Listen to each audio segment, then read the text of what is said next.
नमस्कार। लोकसभेचे विरोधी पक्षनेते राहुल गांधी यांनी जम्मू काश्मीरच्या भागातील पूंछ भागामध्ये हिंदू आणि मुस्लिम नागरिकांची काल दिनांक 24 रोजी भेट घेतली।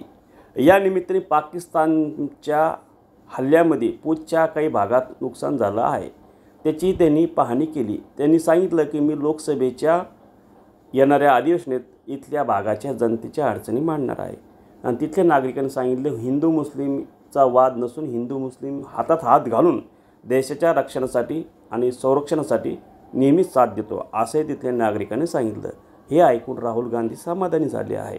टीव्ही बुलंद सेना, स्वराज्याचा बुलंद आवाज यूट्यूब पर लाइक करा। धन्यवाद। उसमें एक सीट यहाँ पे पूंछ मिलेगा जहाँ पर हिंदू सिख मुसलमान भाई भाई बनकर रहते हैं, एक दूसरे के गम में शरीक होते हैं। जो हमारा डिस्ट्रिक्ट पूंछ के अंदर जो पूंछ का इतिहास है भाई साहब 1947 से लेकर आज तक पूंछ के लोगों ने जहां भी देश को जरूरत पड़ी उन्होंने कुर्बानी में कहीं पीछे नहीं हटे। मेरे इसमें दो लक्ष्य हैं जी सर। एक तो आपकी क्या सिचुएशन है उसको देखने, जो आपको दुख हुआ है, चोट लगी है, उसको समझने। राहुल गांधी पुन्हा घेणार नरेंद्र मोदी पीएम यांची भेट, तर बुलंदशहरीचे राष्ट्रीय पक्ष प्रमुख संतोष कोल्हे पाटील घेणार गृहमंत्री अमित शहा आणि लोकसभेचे विरोधी पक्षनेते राहुल गांधी यांची नवी दिल्लीत भेट।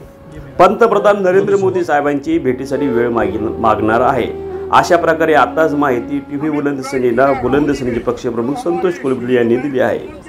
तर राहुल गांधी यांचा दौरा हा जम्मू काश्मीरचा झाला आहे। स्वराज की बुलंद आवाज टीव्ही बुलंदशहर यूट्यूब पर लाइक कीजिए।